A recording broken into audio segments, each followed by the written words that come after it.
Sri Sri Anandamayi Mat ki Jai. Question. Ma, we often see that we play into the power of the instincts willy-nilly. What is the remedy for it? Ma. Yes, the mind is sometimes subjugated by the instincts in spite of itself. As a remedial measure, provisions should be made against the mind's subjugation.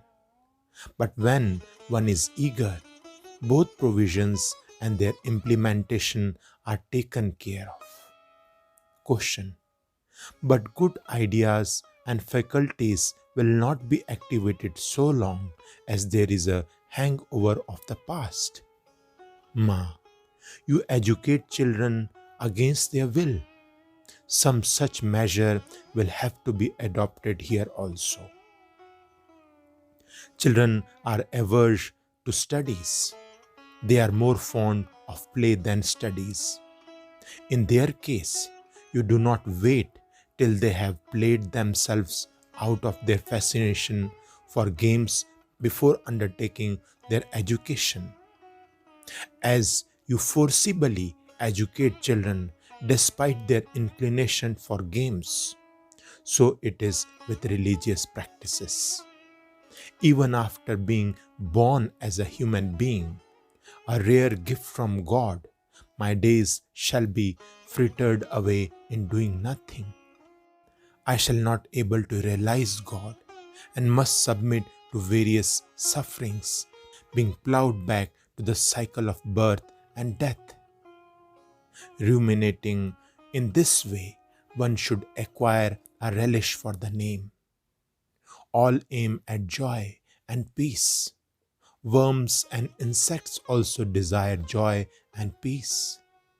But perfect peace cannot be acquired from any worldly objects.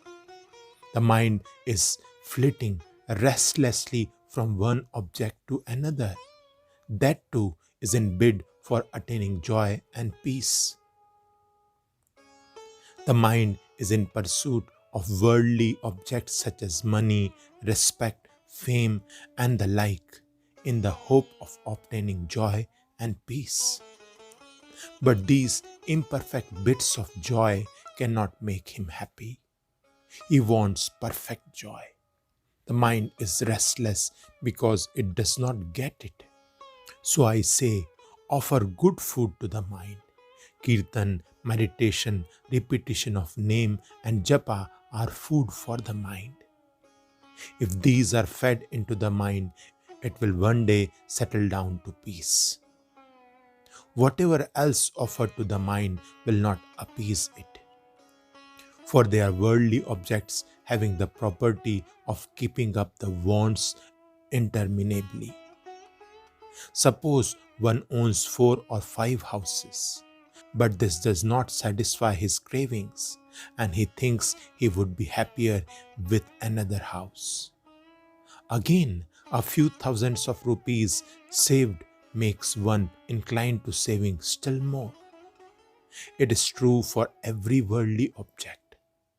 Only acquisition of the supreme wealth, which is Brahma Vidya, the knowledge of Brahma, puts to flight all wants. This wealth installs a man on the broad base of his true nature. Engaged in sadhana, one should not give way to despair. The mind should always be encouraged with the thought that if even a dullard can become a great scholar through studies, why should I not be able to attain Brahma if I strive? Question. How can one profit by education if adverse propensities are strong?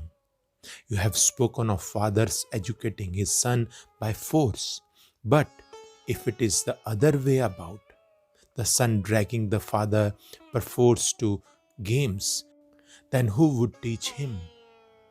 Ma, you have raised a good point. Few can detect such snags. But I tell you, a son cannot drag his old father into games. Question. Strong impressions from previous births cannot be subdued. Please tell me the remedy, Ma. In such a case, my advice is to make a compromise between enjoyment and renouncement. As you cannot completely keep away from enjoyments, it is better to practice renouncement even in the midst of enjoyments.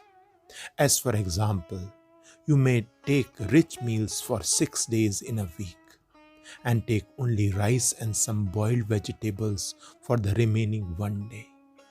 Keep it up, and the desire for enjoyment will be gradually on the wane. Bear it in mind that the very fact of your being born as a human being presupposes a minimal amount of virtue to your credit, for without it, human birth is not possible. Such a birth brings one into the line of self-knowledge. Now he has the option of elevating himself, or he may be degraded to a lower birth. So birth as human being entails on one the responsibility of devoting some time to God, though reluctantly by way of tapasya. It is true that with a strong tendency brought forward from a previous birth pitted against him, a man cannot cherish his good intentions for long. There may be occasional lapses, but it is not quite correct to say that nothing can prevail against such strong tendencies. If one makes an attempt to proceed along the path of virtue, the mind is conditioned by it to some extent. It sends out an occasional pulse of repentance and urges the man along the right path. Similar is the effect of being in the company of the good. It also leaves an imprint on the mind. The sannyas you so often refer to has nothing to do with the wearing of saffron garments. It comes to a person as a logical conclusion to his nature. As a plant regularly watered bears flowers and fruits as a matter of course in the fullness of time. Similarly, if a person sticks to the name of God, he has the spirit of renunciation activated within him naturally when the time is ripe for it. Once the spirit of renouncement becomes truly active in a man, even the gods cannot tempt him away from the path of sannyas. So I say, go on repeating the name of God. It is not true that it is of no use. Jiva is such a frame of joy, he will not be satisfied with imperfect joy. Let your attempt be to offer him perfect joy. Sri Sri Anandamayi Mat ki Jai.